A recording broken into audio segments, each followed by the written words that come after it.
ಇವತ್ತು ತುಂಬ ದೊಡ್ಡ ದೊಡ್ಡ ಬೂತಾಯಿ ಬಂದಿತ್ತು. ಹಾಗೆ ಈ ಬೂತಾಯಿಯನ್ನು ಫ್ರೈ ಮಾಡಿದರೆ ತುಂಬ ಚೆನ್ನಾಗಿರ್ತದೆ. ತುಂಬ ಫ್ರೆಶ್ ಉಂಟು ಮೀನು ಕೂಡ. ಎಲ್ಲರಿಗೂ ನಮಸ್ಕಾರ. ನೋಡಿ, ತುಂಬ ಫ್ರೆಶ್ ಬೂತಾಯಿ ನೋಡಿ, ಪಸೆ ಬೂತಾಯಿ ಅಂತ ಹೇಳ್ತೇವೆ ನಾವು ಇದಕ್ಕೆ. ಈಗ ಇದರಲ್ಲಿ ಮೊಟ್ಟೆ ಎಲ್ಲ ಇರ್ತದೆ, ತುಂಬ ಚೆನ್ನಾಗಿರ್ತದೆ. ಈ ಥರ ಬೂತಾಯಿ ಮೀನನ್ನು ನಾವು ಫ್ರೈ ಮಾಡಿದರೆ ನೋಡಿ ಹೇಗೆ ಉಂಟು ನೋಡಿ, ಇದು ಸಾಫ್ಟ್ ಇರ್ತದೆ. ಮಸಾಲೆಗೆ ನಾನಿಲ್ಲಿ ಬ್ಯಾಡಗಿ ಮೆಣಸಿನ್ಕಾಯಿ ಅದನ್ನು ನಾನು ನೀರಲ್ಲಿ ನೆನೆಸಿಟ್ಕೊಂಡಿದ್ದೇನೆ. ಖಾರಕ್ಕೆ ಎಷ್ಟು ಬೇಕು ಅಷ್ಟು ನೀವು ಹಾಕ್ಕೋಬೋದು.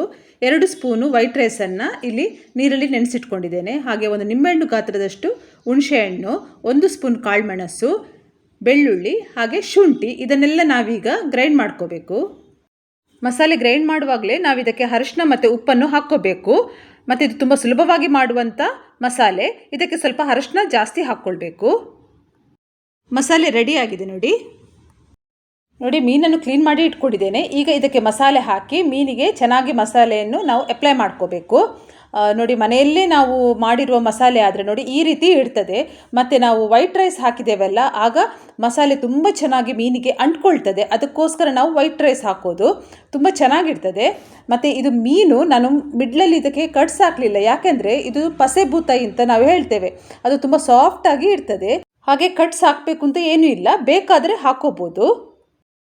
ಈ ಥರ ಫಿಶ್ ಫ್ರೈ ಮಾಡಬೇಕಾದ್ರೆ ವೈಟ್ ರೈಸ್ ಹಾಕ್ತೇವಲ್ಲ, ಆಗ ಮಸಾಲೆ ತುಂಬ ಚೆನ್ನಾಗಿ ಮೀನಿಗೆ ಅಂಟ್ಕೊಳ್ತದೆ. ಮತ್ತು ನೋಡಿ, ಮೀನಿಗೆ ಕೂಡ ಹಾಗೆ ಮಸಾಲೆ ಹಾಕುವಾಗ ಅದರ ಹೊಟ್ಟೆ ಭಾಗಕ್ಕೆಲ್ಲ ಕರೆಕ್ಟಾಗಿ ನಾವು ತುಂಬಿಸಬೇಕು.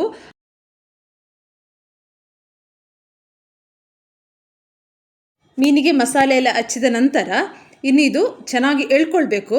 ಇನ್ನು ಸ್ವಲ್ಪ ಹೊತ್ತು ಇದನ್ನು ಹಾಗೇ ಬಿಡಬೇಕು. ಈಗ ಸ್ಟವ್ ಮೇಲೆ ಒಂದು ತವ ಇಟ್ಟಿದ್ದೇನೆ, ಅದಕ್ಕೆ ಕೊಬ್ಬರಿ ಎಣ್ಣೆ ಹಾಕ್ಕೊಳ್ತಾ ಇದ್ದೇನೆ. ಕೊಬ್ಬರಿ ಎಣ್ಣೆ ಚೆನ್ನಾಗಿ ಕಾಯಬೇಕು. ಈಗ ಎಣ್ಣೆಯನ್ನು ಸ್ವಲ್ಪ ಹೀಗೆ ಸ್ಪ್ರೆಡ್ ಮಾಡ್ಕೋಬೇಕು. ಎಣ್ಣೆ ಕಾದ ನಂತರ ಒಂದೊಂದೇ ಮೀನನ್ನು ಈ ರೀತಿ ತವದ ಮೇಲೆ ಇಟ್ಟು ಚೆನ್ನಾಗಿ ಕಾಯಿಸಬೇಕು. ಈಗ ಮೀನಿನ ಮೇಲ್ಭಾಗಕ್ಕೂ ನಾವು ಈ ರೀತಿ ಮಸಾಲೆಯನ್ನು ಹಚ್ಕೋಬೇಕು. ಫಿಶ್ ಫ್ರೈ ಮಾಡುವಾಗ ಯಾವಾಗಲೂ ಮಸಾಲೆ ನಾವೇ ಮನೆಯಲ್ಲಿ ತಯಾರು ಮಾಡಿದರೆ ತುಂಬಾ ರುಚಿಯಾಗಿರ್ತದೆ. ಇನ್ನಿದು ಚೆನ್ನಾಗಿ ಕಾಯಬೇಕು.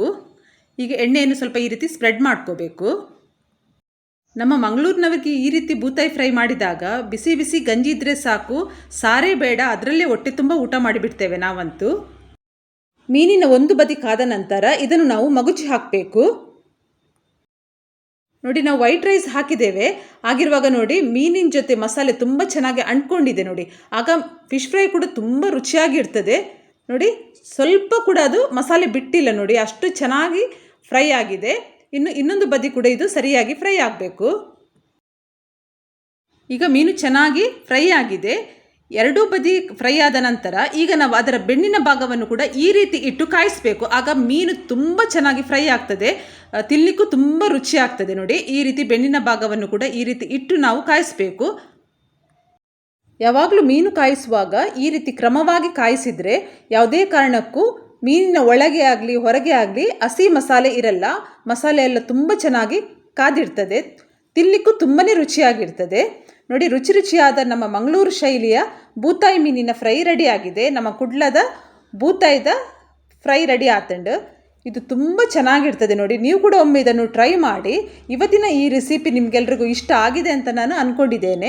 ಇಷ್ಟ ಆದರೆ ಪ್ಲೀಸ್ ನನ್ನ ವಿಡಿಯೋಗೆ ಒಂದು ಲೈಕ್ ಮಾಡಿ. ಆದಷ್ಟು ಈ ವಿಡಿಯೋವನ್ನು ನಿಮ್ಮ ಫ್ಯಾಮಿಲಿ ಫ್ರೆಂಡ್ಸ್ಗೆ ಶೇರ್ ಮಾಡಿ, ಲೈಕ್ ಮಾಡಿ, ಕಮೆಂಟ್ ಮಾಡಿ. ಹಾಗೆ ಯಾರೆಲ್ಲ ನನ್ನ ಯೂಟ್ಯೂಬ್ ಚಾನಲ್ನ ಇಲ್ಲಿವರೆಗೂ ಸಬ್ಸ್ಕ್ರೈಬ್ ಮಾಡಿಲ್ವೋ ಪ್ಲೀಸ್ ಸಬ್ಸ್ಕ್ರೈಬ್ ಮಾಡಿ, ನನಗೆ ಸಪೋರ್ಟ್ ಮಾಡಿ. ಎಲ್ಲರಿಗೂ ನನ್ನ ಪ್ರೀತಿಯ ಧನ್ಯವಾದಗಳು.